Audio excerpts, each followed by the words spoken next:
Well, it's Tuesday. We're outside of the House of Commons in the foyer right now, and this is actually a very interesting day because in a few hours tonight, sometime after 6 o'clock, we'll be having that vote on the motion to withdraw troops from Afghanistan after the date that's been set by Parliament, which is February 2009. Looks like it'll be defeated.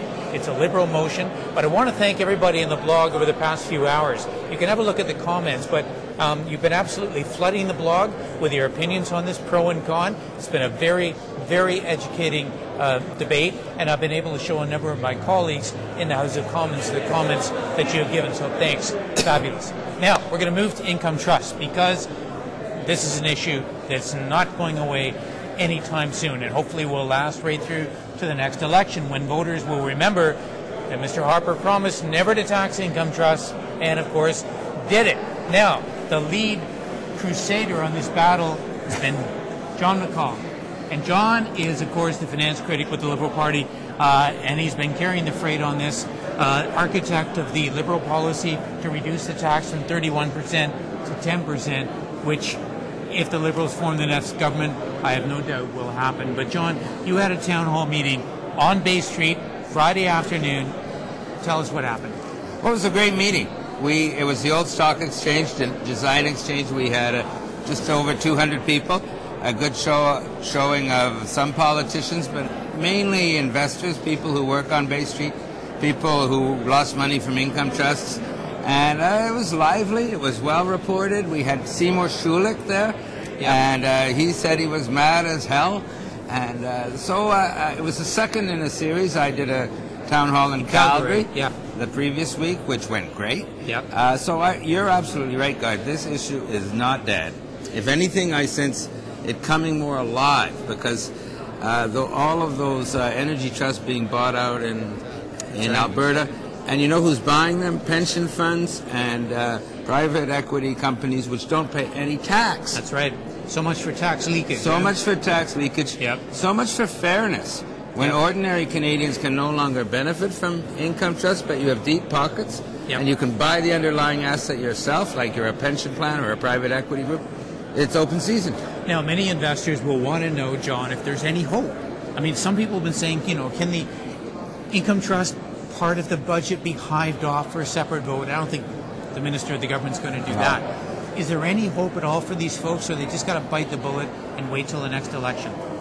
Well, what I can tell your listeners is that we Liberals are going to certainly amend the budget to replace their income trust policy, which with our refundable 10% tax. But to be perfectly honest, I don't think it'll pass.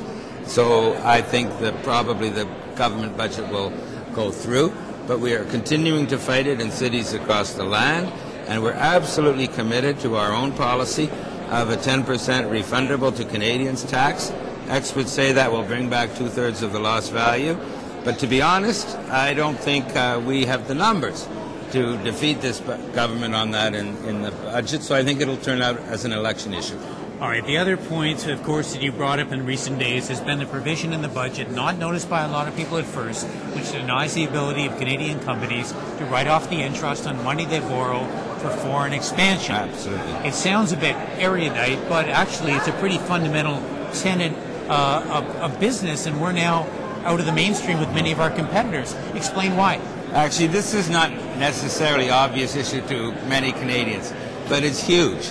And the government said it would be $40 million in revenue. Now the experts are saying it's $1 billion, even $2 billion. That's a huge hit on Canadian companies. And the critical point to understand is that when Canadian companies buy a company overseas, they will not tax deduct the interest, whereas European companies, American companies, Japanese companies will. So this will put our own national companies at a huge disadvantage compared with foreigners. And as a study by KPMG said just yesterday, it'll make us more vulnerable to takeovers within Canada. It will make us less competitive overseas. It'll put head office jobs at risk. And I just don't think Mr. Flaherty thought it through. In that sense, it's like income trusts. Exactly. Well, listen, one other thing that Mr. Flaherty did not think through today was an answer to my question in question period, because I did stand up a few minutes ago And I asked Mr. Flaherty, in light of the online poll he ran on his own website that showed 93% of people do not support his budget, if he would reconsider at least the income trust portion of it. I asked him to answer my question. Guess what happened? Watch this.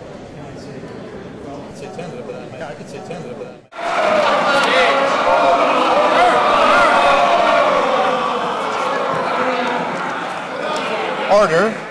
The honourable member for Halton has the floor. I'm sure he appreciates all the suggestions for his question, but I think he's probably got one prepared. We'll hear it now. Order. Thank you, Speaker. Canadian investors, many of them seniors, have asked the Minister of Finance repeatedly to reconsider his income trust bombshell and that shattered election promise. But the Minister is not listening. Instead, the Minister decided on his website to run a poll asking Canadians to vote on the budget that contains that tax. And the result? Thank you. 93% said no way. Will the Minister now do what Canadians want and pull that unfair tax the same way he pulled his poll? Honourable, the Government House Leader. Mr. Speaker, I continue to be amazed that the member for Halton shows up here in the House of Commons since he so profoundly believed that people who cross the floor should have to submit to a by-election, and we kept anticipating it. In fact, this is what he said about people who cross the floor. Quote, "I have been asked to change. I refuse to change. I will stand for what I believe. I didn't knock on all those doors to sell out. It ain't going to happen." Unquote. Guess what? It happened, and we shouldn't be surprised, because this is a guy who wanted pension income splitting, and then he sold out, crossed the floor, and now he voted against pension income splitting. Honourable